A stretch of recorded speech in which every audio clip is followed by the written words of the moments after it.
सांगली ते GBS या आजाराचे 11 रुग्ण उपचाराखाली आहेत.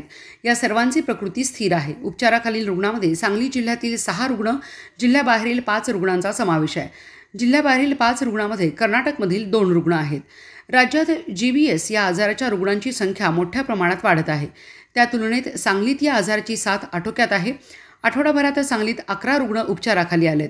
यामध्ये सांगलीतील चिंतामणी नगरमधील एका रुग्णाचा समावेश आहे. वाळवा तालुक्यातील 3 रुग्ण GBS बाधित आहेत.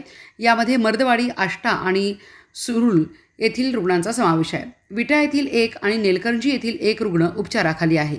जिल्ह्याबाहेरील 5 रुग्ण उपचाराखाली आहेत. यामध्ये गुडमुड शिंगी जिल्हा कोल्हापूर, उमरज जिल्हा सातारा, संकेश्वर जिल्हा बेळगाव, बिबेवाडी जिल्हा पुणे आणि रायबाग जिल्हा बेळगाव येथील प्रत्येकी एका रुग्णाचा समावेश आहे.